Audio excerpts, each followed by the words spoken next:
Hello there, my name is Iskander Kalbayev and it is the second episode on Kazakh politics.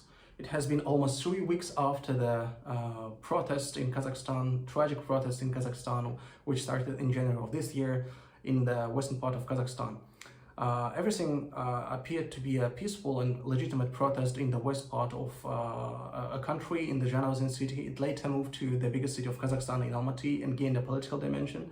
Later it ended as a violent coup attempt.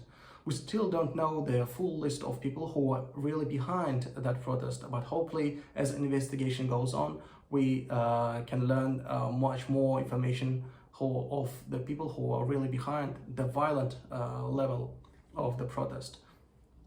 So at this stage, what we can really say is the aftermath, decrease in actions of the President Tokayev, specifically addressed to improve the effectiveness of the government and fight against corruption and conduct social economic reforms.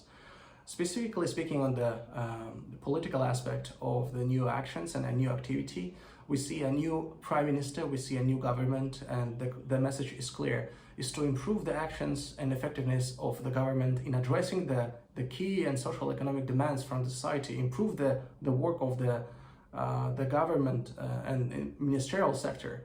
So in this respect, I think the message is very clear, and it's up to the people in this respect to evaluate and measure the effectiveness of the work. So at this stage, what we can say also is that the civil society, public opinion leaders, interest groups who are working in the social economic field are very much engaged in the process of evaluating the implementation of those decrees by the president of Kazakhstan. Secondly, we see new faces in the ruling Nurotong party, dominant party in Kazakhstan for much long years.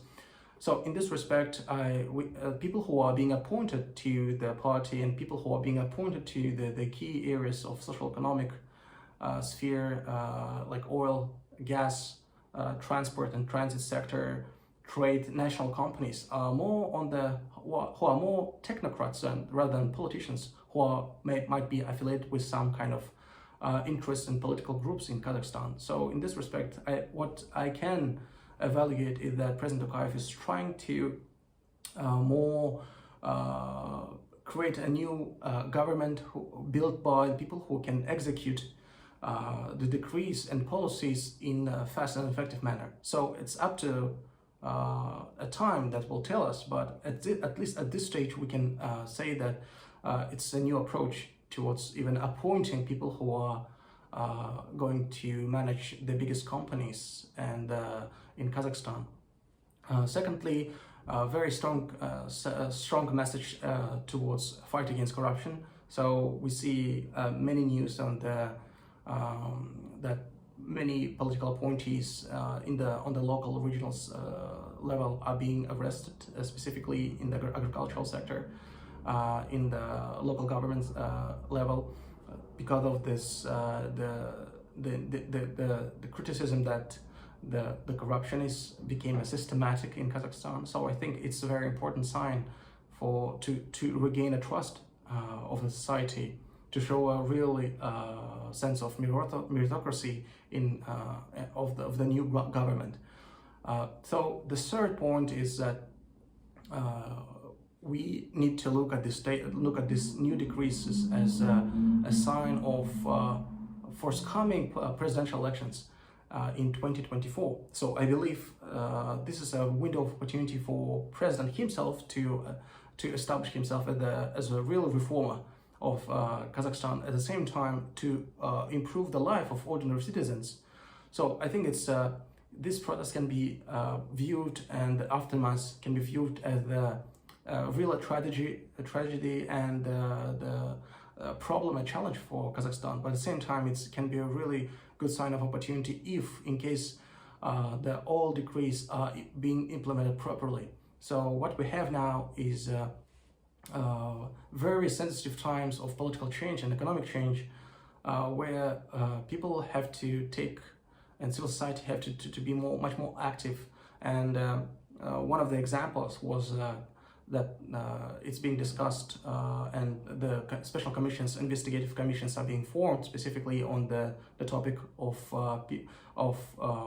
people who are, might be mistakenly taken into the custody during the protest. And if this kind of mistakes are being addressed and being found, these commissions are comprised of very different levels of society, from opposing side, from the neutral kind of civil society side. Those organizations are playing major role in addressing some kind of injustices which are being taken part on the streets, and people who are maybe taken into the custody mistakenly are going to be free soon. So I believe the government will do a right evaluation of its actions and implement the policies that will really address the demands and the expectations of people on the different levels. Thank you.